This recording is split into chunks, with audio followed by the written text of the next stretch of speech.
nuestras Biblias, por favor, en el libro de Juan.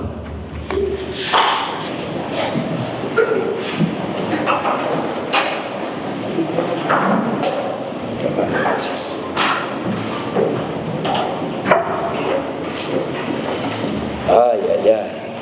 De por sí uno canta como un sapito. Y como sapito ronco, caramba.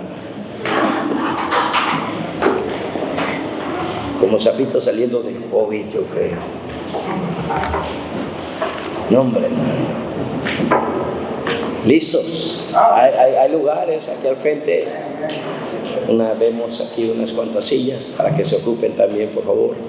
Gracias, gracias. Juan, el capítulo 1.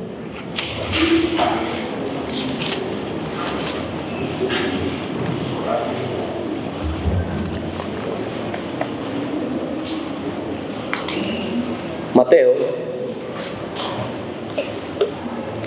haciendo una remembranza de lo que habíamos visto.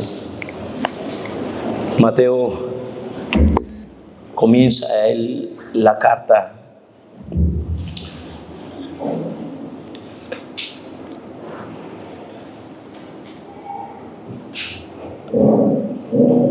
como la magna lista, en donde se anuncia el linaje real de Cristo, recorriendo a los hombres más renombrados de Israel, los más prominentes, aquellos que fueron líderes, reyes en Israel, para que de él viniera precisamente el Cristo, el Rey de Reyes y Señor de Señores.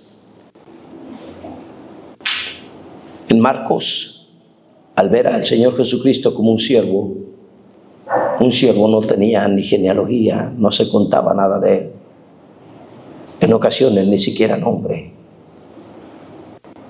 Es por eso que vemos los nombres de primero, segundo o tercio o cuarto, porque así le ponían a los hijos de los siervos: primero, segundo, tercero y cuarto. No eran dignos de poner ni siquiera un nombre. Por eso en el libro de Marcos, donde vemos al Señor Jesucristo como siervo de Dios, como el siervo, no lo vemos, no se cuenta ni siquiera el tiempo de su nacimiento. En el libro de Lucas, donde lo vemos como al Hijo del Hombre, entonces el Señor saca a la luz la descendencia aún desde el mismo Adán, aquel antiguo Adán por el cual entró el pecado, y termina con el postrer Adán, que quita el pecado del mundo. Y en el libro de Juan, desde su inicio empieza a hablar de la deidad. En el principio era el Verbo, y el Verbo era con Dios, y el Verbo era Dios. Este era en el principio con Dios. Todas las cosas por él fueron hechas, y sin él nada de lo que ha sido hecho fue hecho.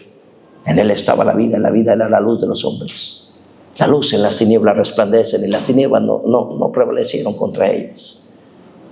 Nos habla de luego de Juan, el cual no era la luz, anunciaba que venía la luz verdadera. Y en el versículo 9 dice, Juan 1:9, aquella luz verdadera que alumbraba a todo hombre, venía a este mundo. ¡Qué anuncio!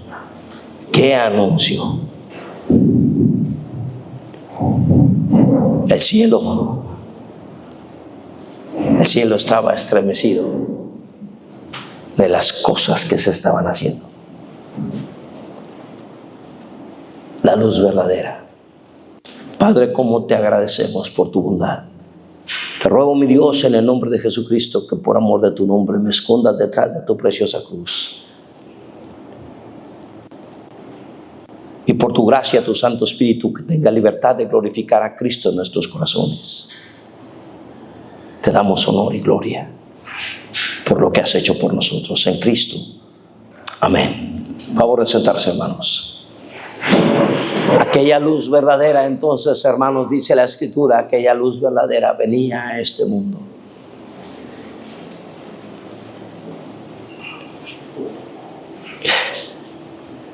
Veíamos el miércoles, estaba profetizado, sí.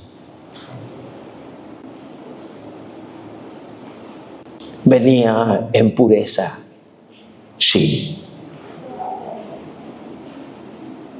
Y venía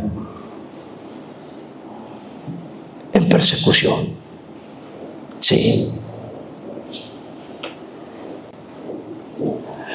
Antes de esto, queridos hermanos,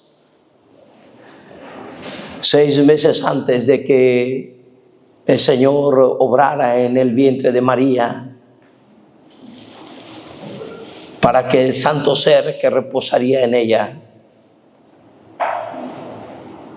en su tiempo desde el tiempo del alumbramiento, en el vientre de Elizabeth, algo estaba pasando. Dios estaba preparando precisamente a aquel pregonero que iría delante de él para preparar un pueblo bien dispuesto. No lo olvides, 400 años de silencio veíamos. No solamente 400 años de silencio. Veíamos entonces ahora una sociedad con un trasfondo muy ligado a cuestiones demoníacas. Se habían entregado a pasiones perversas. Habíamos visto cómo había acabado el libro de Malaquías con el corazón del pueblo de Dios completamente distorsionado y negado a la bendición de Dios. Ellos literalmente determinaron dejar a Dios. Y ahora tenemos una sociedad que batalla mucho con la influencia demoníaca. El diablo es muy astuto. Más vale el diablo, más sabe el diablo por diablo que por viejo, dicen por ahí, ¿verdad? A ver si lo dije bien. Y resulta ser, queridos hermanos, que él conoce mucho mejor que usted y que yo las Escrituras. La palabra del Señor nos dice acerca de él que era el sello de la perfección, acabado en hermosura, era el sello de la perfección. ¿Y qué más dice? Y lleno de sabiduría. De tal manera, queridos hermanos, que cuando Dios nos habla de este ser, hablando de este ángel ya caído, nos dice que era lleno de sabiduría. Y al considerar las Escrituras, queridos hermanos, como vemos muchas veces en las tentaciones, cómo usaba las Escrituras, él también seguía el orden de eventos de las profecías. Él había estado convenciendo a Herodes en matar a todos los niños porque habían recibido el anuncio de la estrella, y ya entonces la perturbación del diablo estaba con todo para acabarlo a él. Por eso tuvieron que huir José y María de ahí e irse tras el anuncio del ángel para guardarlos. Salieron de Belén y se fueron precisamente a Galilea. Ahí los tenías ellos huyendo. Mas sin embargo, hermanos, en medio de todo eso, Dios está levantando a un hombre, a un tan Juan el Bautista, y conocemos la historia de aquel hombre que desde el vientre de su madre era lleno del Espíritu Santo, precisamente con el propósito para preparar a Dios un pueblo bien dispuesto. Venía a hacer calzada para que cuando el Señor Jesucristo viniese, tuviera un pueblo, un corazón preparado. Eso nos debería de ayudar, queridos hermanos, a nosotros como iglesia a entender que también cuando se va a comenzar una misión, pudiéramos nosotros como iglesia mandar un equipo de hermanos al menos a ganar almas, a preparar el corazón mientras que llega el misionero, a hacer unas campañas evangelísticas, a hacer algo, hermanos. Vemos al apóstol Pablo siempre viajando con un equipo misionero.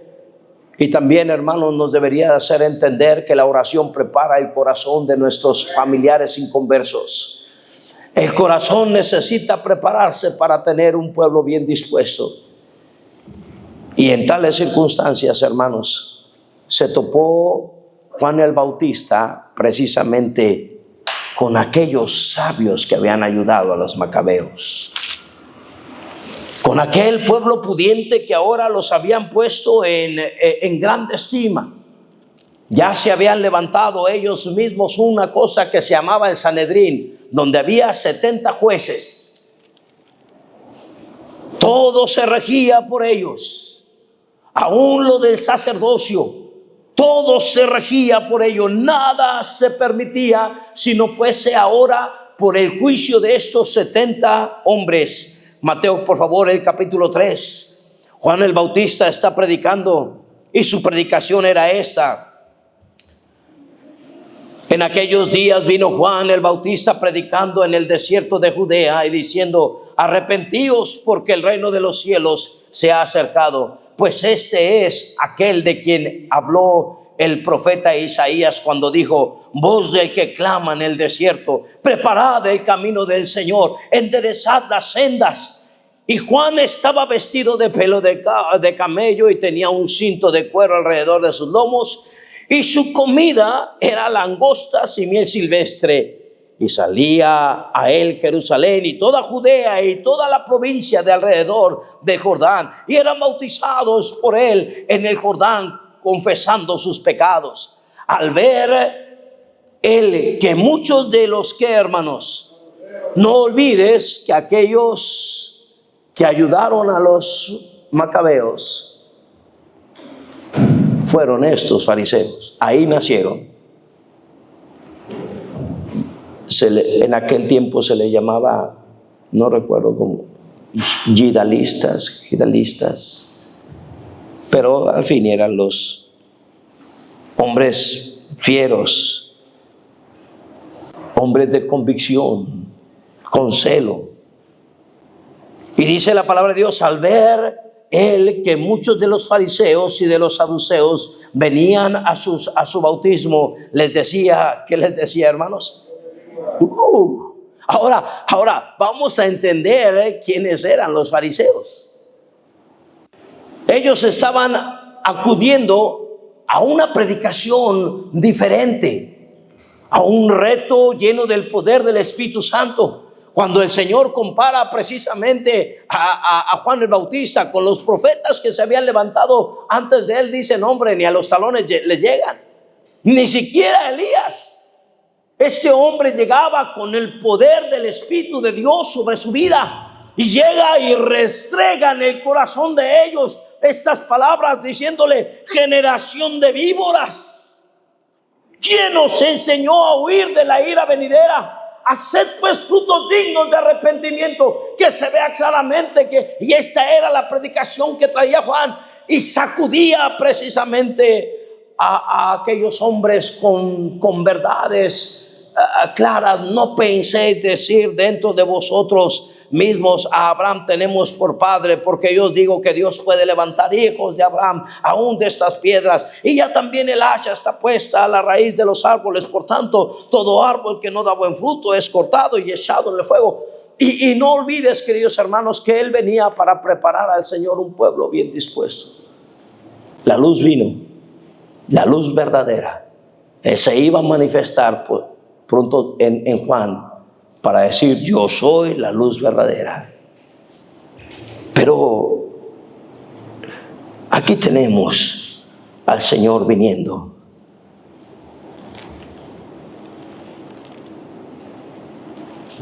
Su carácter era muy diferente al de Juan. El espíritu era el mismo, pero el carácter del Señor Jesucristo era manso, humilde de corazón. Y aunque también tenía un carácter firme y fuerte para pararse por la verdad, aquellos hombres estaban esperando algo diferente. Isaías, ellos están estudiando la venida del Mesías, de esa luz que vendría. Y dicen: un niño nos es nacido, hijo nos es dado, y llamará su nombre, ¿qué? Admirable. Pero, ¿en serio? Lo consideraban a todas luces para ver y discernir, a ver si cumplía ese asunto sobre él. Y dice la palabra de Dios acerca de él: así ha dicho Jehová, Redentor de Israel, al santo suyo, al menospreciado de alma, al abominado de las naciones, al siervo de los tiranos. Más adelante se dice de él que no había parecer en él para que le desearan, despreciado y desechado entre los hombres, varón de dolores, experimentado en quebranto, y como que escondimos de él el rostro, fue menospreciado y no lo estimamos. De tal manera, queridos hermanos, que ellos ahora, al considerar a aquel varón que esperaban, el cual tenía por nombre admirable, pues su doctrina era admirable, no precisamente su persona.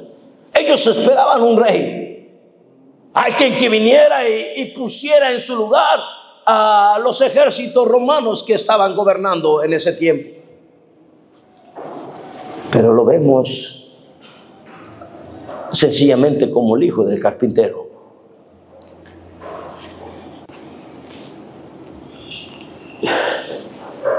Lo ven y lo menosprecian. La escritura dice, vaya conmigo por favor al libro de Juan.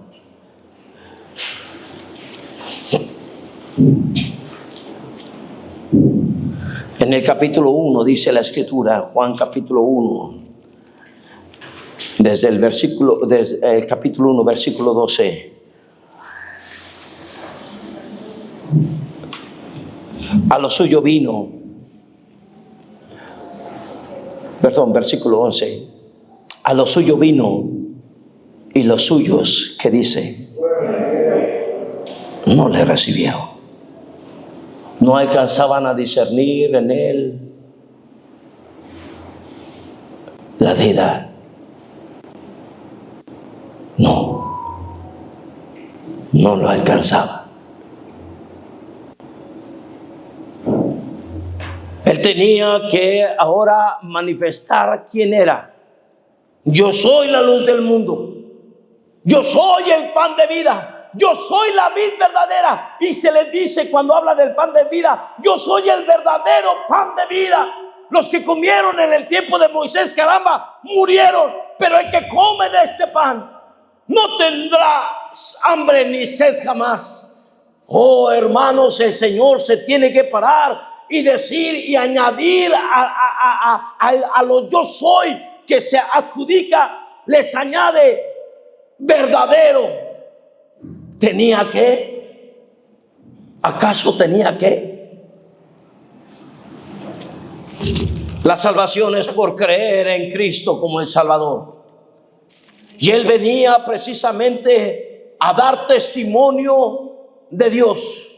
Él venía como Cordero de Dios a morir por nosotros. Pero la palabra del Señor dice en Juan capítulo 5, versículo 20.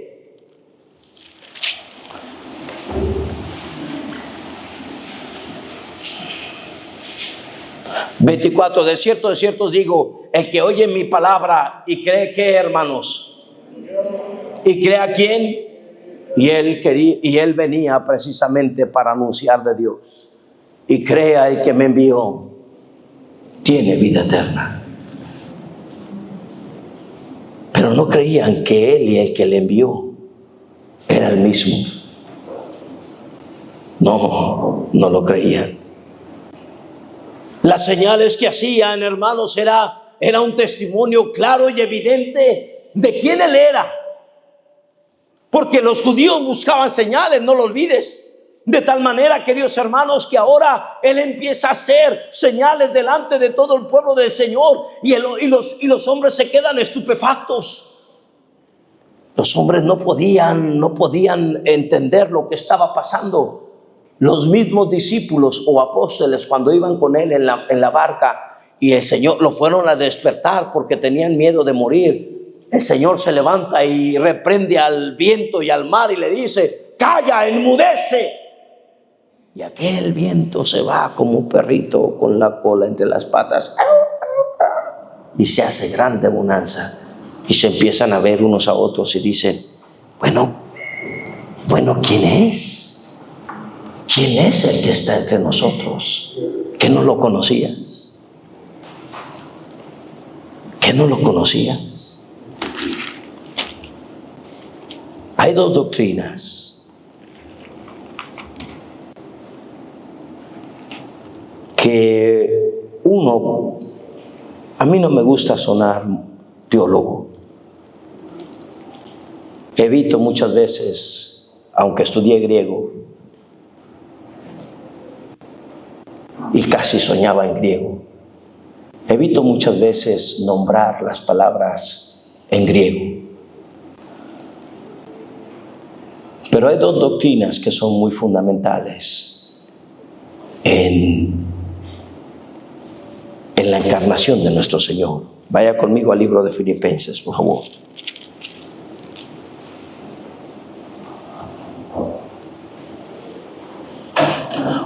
Una doctrina se llama la kenosis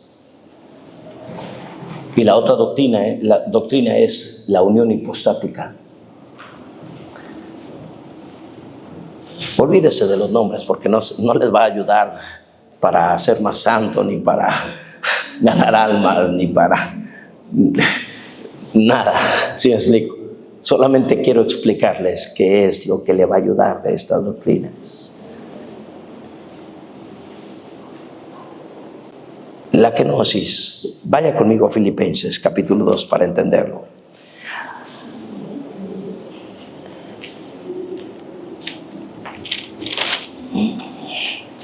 Haya pues en vosotros este sentir que hubo también en Cristo Jesús, el cual, siendo en forma de Dios, no estimó el ser igual a Dios como cosa que aferrarse, sino que se despojó a sí mismo, tomando forma de siervo, hecho semejante a los hombres, y estando en la condición de hombre, se humilló a sí mismo, haciéndose obediente hasta la muerte, y muerte de cruz.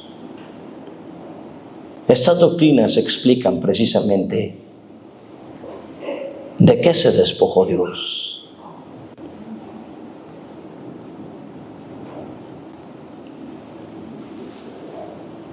De tal manera, queridos hermanos, que el Señor se despojó de esa gloria con la cual Él anuncia que un día el Padre le coronará. Mas sin embargo, queridos hermanos, dejó precisamente esa gloria para venir a nacer en un cuerpecito así de un bebé.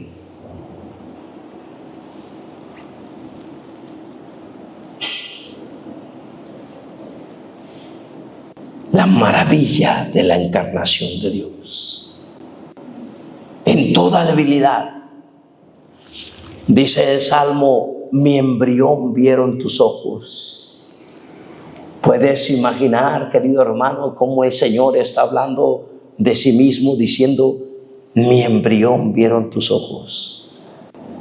Y luego fueron formadas en mí todas las cosas que estaban escritas en Él.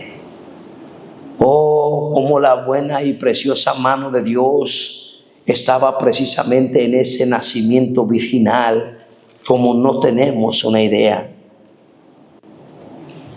Vaya por favor conmigo al libro de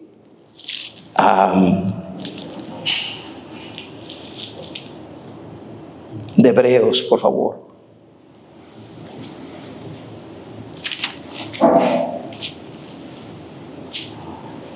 Hebreos capítulo 5, por favor.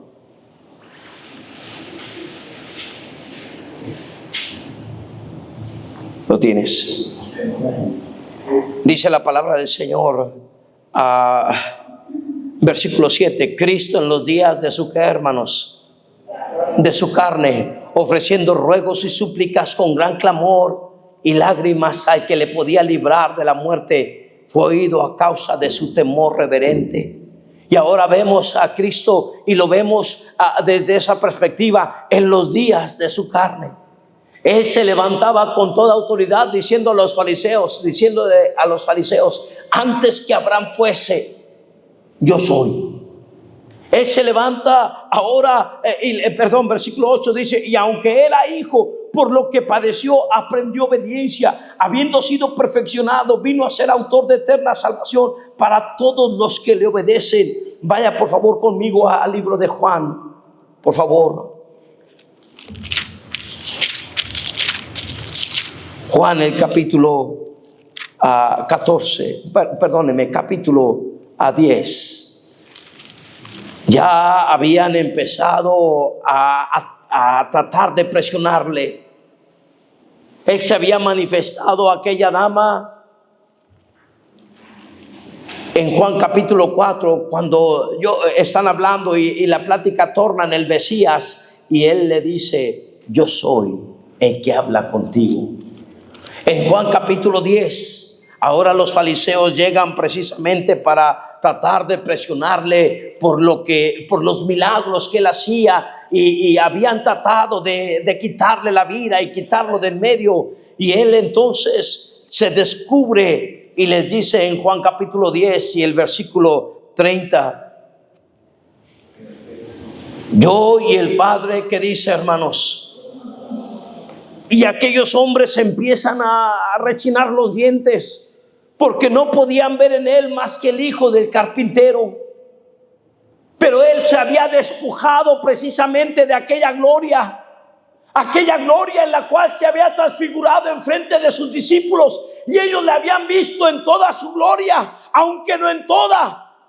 Porque cuando el apóstol Juan está en el libro de Apocalipsis y lo ve sentado en el trono, se queda enteramente estupefacto. No era el mismo Cordero de Dios que había visto, sobre el cual él había recargado su cabecita en su pecho. Ahora lo ve precisamente en toda su gloria, allí en Apocalipsis. Pero el Señor se había transfigurado en cierta ocasión delante de ellos, y ellos habían visto esa gloria enviada del cielo, hermanos. Habían visto la gracia del Señor sobre su vida, pero los hombres alrededor de él no lo podían ver. No veían en él más que el hijo del carpintero, porque para ellos no era más que un hombre. No era más que un sencillo hombre. El apóstol Pablo, agarrando esta misma doctrina, dice: en él habita corporalmente toda la plenitud de la deidad. En pocas palabras, él está diciendo: él es 100% Dios. Aunque lo veía si era 100% hombre, tuvo necesidad. Por eso dice Hebreos: en los días de su carne, con gran clamor y lágrimas, ofreciendo ruegos, como todo hombre, tuvo hambre. Dice la Escritura que no tenía dónde recargar su cabeza. La Escritura nos dice que él lloró. Oh, sí, claro, fue inundado de angustias. Tomó a sus amigos y les dijo: mi alma está muy triste hasta la muerte. Quedaos aquí y velad conmigo. Ese era precisamente el Señor en toda su humanidad, cosa que ellos nada más veían de él. Nada más veían de él. Otro ser, ignorando quién era verdaderamente, aunque el Señor se había manifestado, toda dolencia, libertando a los cautivos, proveyendo y multiplicando los panes, derramando gracia sobre los peces. Los pececitos se fueron a suicidar ahí a la red, porque la palabra de Dios no decía sencillamente: ¿quién le puede decir al viento y al mar: cállate, obedece? ¿Quién era el único que tenía el poder para perdonar pecados, sino solamente Dios? Y él estaba dando testimonio de su deidad, pero los hombres no podían ver en él más que un hombre. Capítulo 10, él se levanta frente a los fariseos y les dice, versículo 30: yo y el Padre. No, casi les daba el patatús a los fariseos. ¿Cómo te puedes hacer igual que el Padre? ¿Que acaso no leíste Isaías 9:6? Que mi nombre será Padre eterno. Padre solamente hay uno, nombre es ese? Padre eterno. Yo y el Padre uno somos. Entonces los judíos volvieron a tomar piedras para apedrearle. Jesús le respondió: muchas buenas obras he mostrado de mi Padre, ¿por cuál de ellas me apedráis? Él le respondieron los judíos diciendo: por buena obra no te apedreamos, sino por la blasfemia. Porque tú, siendo que, hermanos, no veían en él más que un hombre. Porque tú, siendo hombre, te haces ¿qué? Muchas veces no solamente esto sucede en los inconversos. Lo triste es que también sucede en los creyentes. Capítulo 14 dice la Escritura. Él está consolando a los discípulos y les dice: no se turbe vuestro corazón ni tenga miedo. ¿Creéis en Dios? Pues entonces creed también en mí. En la casa de mi papi muchas moradas hay. Si así no fuera, yo le hubiera dicho: voy pues a preparar lugar para vosotros, para que donde yo esté, vosotros también estéis. Y si me fuere y os prepararé lugar, adivinen qué, vendré otra vez. Vendré otra vez y os tomaré a mí mismo. Y con estas palabras los consolaba. Les dice: yo soy el camino, yo soy la verdad, yo soy la vida. Nadie viene al Padre si no es por mí. Y si me conocieseis, versículo 7, si me conocieseis, también a mi Padre conocerías. Y desde ahora le conocéis y le habéis visto. Y luego sale Felipe. Perdóneme esa, hombre.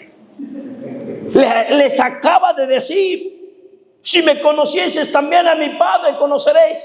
Y desde ahora le conocéis y le habéis visto. Y Felipe sale con esta: Señor, ahí te va esta profundidad doctrinal. Muéstranos al Padre, Señor. Y mira, ahora sí que ya te creo. Muéstranos al Padre y nos basta. El Señor lo voltea a ver y le dice: ay, Felipe, ¿en serio? Felipe, tanto tiempo hace que ¿qué? Y no me habéis ¿qué? Y no me habéis visto. El que me ha visto a mí, porque Él es uno con el Padre. El Padre y yo uno somos, dijo Él. En Él habita corporalmente toda la plenitud de la deidad. Él se despojó precisamente de esa gloria que lo denunciaba como Dios. Lo podían ver los demonios. Lo podían ver desde lejos y anunciaban de Él que Él era el Santo, el Hijo de Dios. Y el Señor tenía que sacarlos y callarlos para que no le anunciasen. Porque Él anhelaba dentro del plan divino que los hombres creyesen en Él, hermanos. Y sí, esta luz vino al mundo. Y en medio de todo este relajo de pecado y todo esto, Él se anunció. Vaya conmigo, por favor, al libro de Lucas.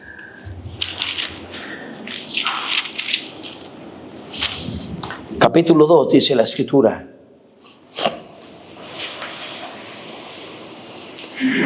en ningún otro pasaje vemos esta suma alegría.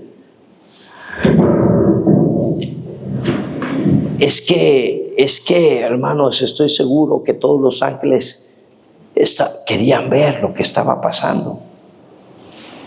El Creador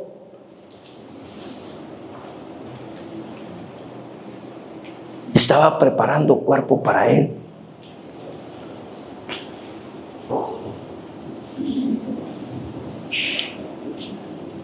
Y ahí estaba. Cuando el Señor Jesucristo nació, en el capítulo 2 y en el versículo 8, había pastores en la misma región que velaban y guardaban las vigilias de la noche sobre su rebaño. Y he aquí se les presentó un ángel del Señor, y la gloria del Señor los rodeó de resplandor, y tuvieron gran temor. Pero el ángel les dijo: no temáis, porque aquí os doy nuevas de gran ¿qué?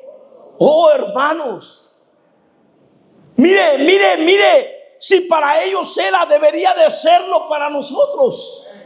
Pero en serio, gran gozo, hermanos, de que nuestro Dios se haya encarnado por usted y por mí. Y no solamente se haya encarnado, haya muerto por usted y por mí, tomando nuestro lugar. Os doy nueva de gran gozo.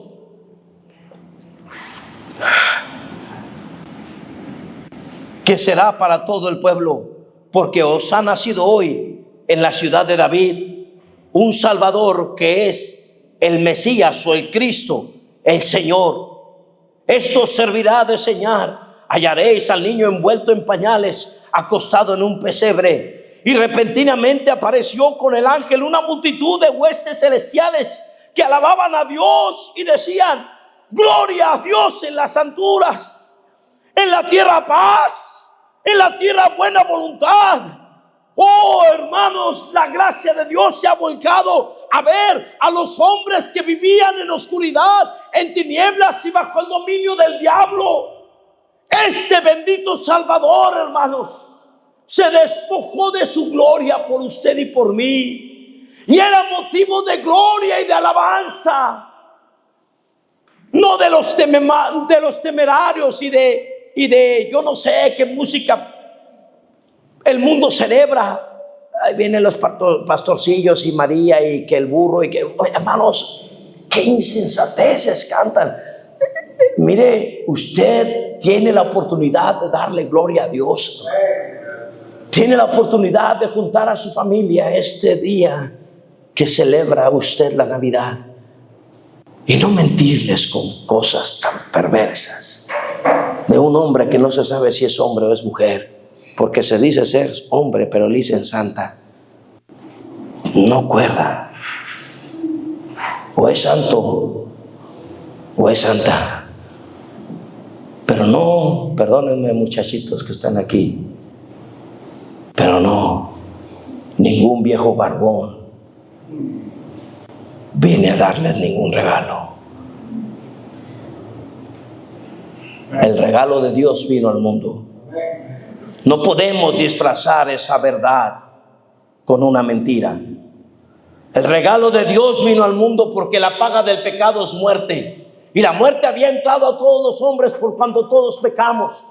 Pero Él se entregó por usted y por mí, despojándose de su gloria para ahora manifestarse, y aún los ángeles se reunieron para alabarle. ¿Cuánto más nosotros, hermanos? ¿Cuánto más nosotros deberíamos adorarle con todo nuestro corazón? Darle gracias por quien Él es y por lo que Él ha hecho por nosotros. Vaya conmigo, por favor, al libro de Mateo, capítulo 1. Mateo 1.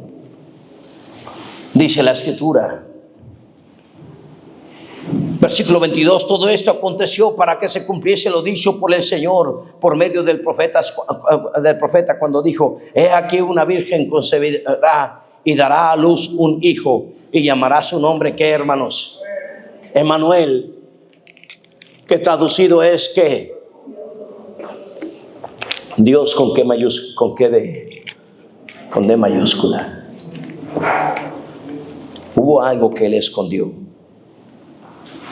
en su venida. En ese nacimiento Él escondió algo que solamente por fe se podía apreciar: su deidad. Hermano, agarre esto, por favor. En ese nacimiento Él escondió algo que solamente por fe se podía apreciar: su deidad. No lo cambies.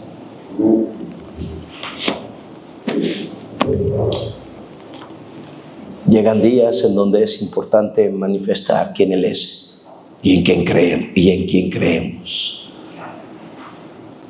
Llegan días en donde la gente se olvida de Él, así como se olvidaban en aquel tiempo de Él y no lo veían como Dios, sino como el hijo del carpintero, y fue menospreciado.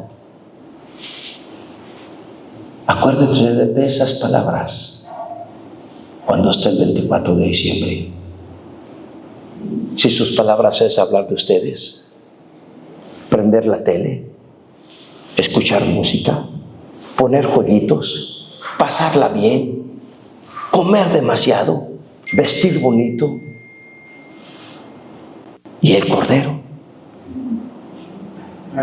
y el Hijo de Dios, aquel que se anunció hasta el coro de ángeles dándole gloria porque fue importante para el cielo, aquel que se despojó de su gloria y tomó forma de siervo por usted y por mí, velando precisamente en esa unión hipostática su deidad.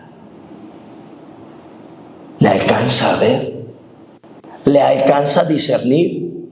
¿O somos como Felipe diciendo, Señor, nada más déjame verlo para que te crea?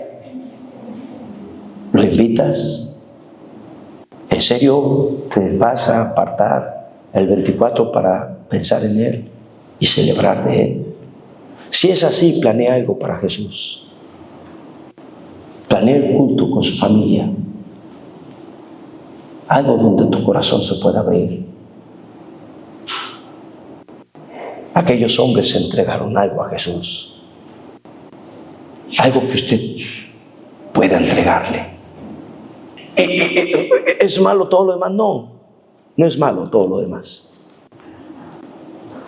Habrá convivio, habrá comida, habrá abrazos. Yo no sé qué tantas cosas habrá. Pero asegúrese que se pasó un tiempo alrededor de Jesús. No sea que siga siendo el olvidado, el menospreciado de alma, el que se dice que se celebra su cumpleaños y el cumpleañero, adivine qué. Puesto de pie. Padre, toma en tus manos nuestras vidas. Ayúdanos a entender, Señor, que hemos pasado de las tinieblas a la luz y danos la gracia para poderte ver en tu deidad. Y aunque contemplamos de ti, Señor, por fe,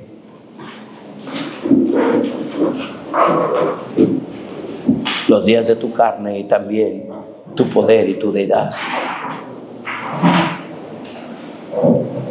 Señor, somos tendientes a olvidar y necesitamos que tu Espíritu Santo nos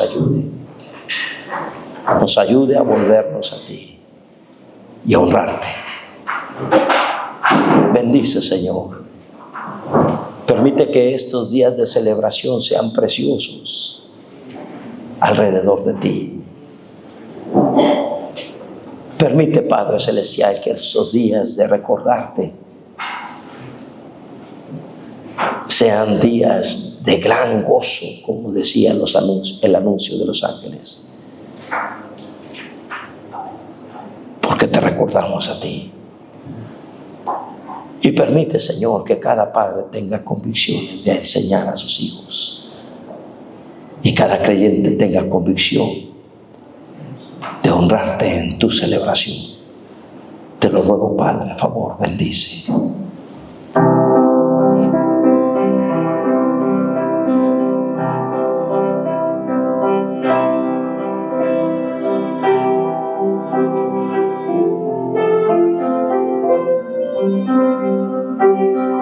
Para que habite Cristo por la fe en vuestros corazones, dice la Escritura.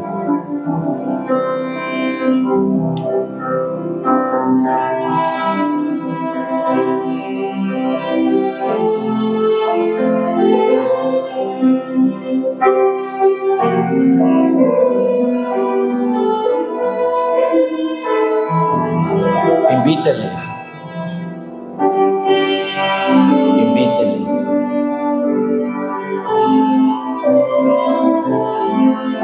Reúnase con su familia. Pase un excelente tiempo.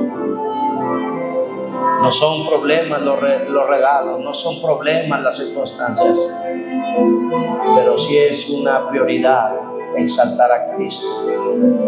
Hable de Él, recuérdele, gócese, que sea un anuncio de gran gozo. Dios con nosotros es algo que no se puede esconder. El cielo reventó. No vimos ángeles gloriándose en la gran salvación que el Señor hizo en la cruz, viniendo y reventando el cielo. Pero sí vimos ángeles viniendo y cantando con gran gozo y gloria, porque Dios estaba con nosotros. ¡Qué maravilla! Dios estaba con nosotros.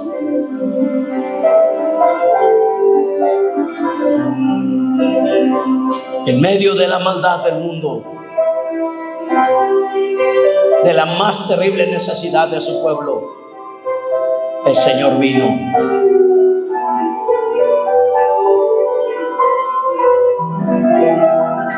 Dios con nosotros, el Salvador. Por esta razón vale la pena, iglesia, recordar este día a su persona y alabarle. Ya se le está hablando a una persona de Cristo. Habrá alguien más a quien diga: pastor, ore por mí, yo necesito salvación. Levante su mano. ¿Quién dirá: pastor, yo soy salvo, pero quiero obedecer a Dios bautizándome en esta noche? Ore por mí. ¿Habrá alguien así?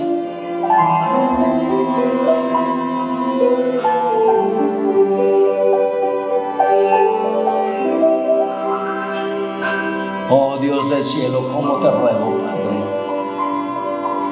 bendice, mi Señor, bendice los corazones.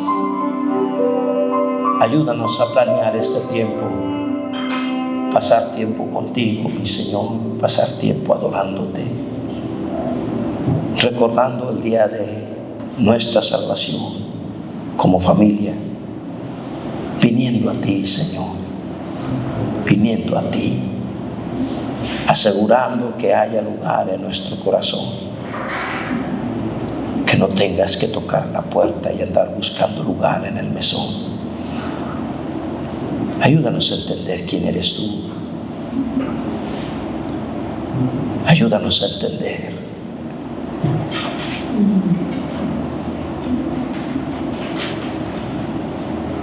que en ocasiones no te vemos, pero sabemos que eres tú. Toma en tus manos, Señor, las vidas de cada uno de nosotros. Te ruego que bendigas, que ayudes y que nos des gracia delante de ti. Por favor, Señor, te suplicamos en el nombre de Jesucristo. Amén.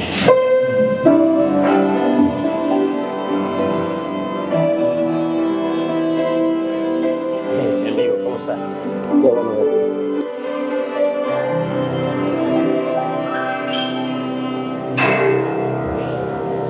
Este martes, hermanos, a las 6 de la tarde estaremos viendo la manera de cómo celebrarse Navidad.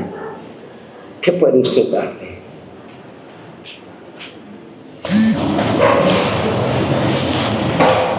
¿Puede discernir usted lo que está más cerca del corazón de Dios? Y entonces buscar hacer algo por lo que está cerca del corazón de Dios. Considere eso. Si usted necesita un sobre de diezmos y ofrendas, por favor.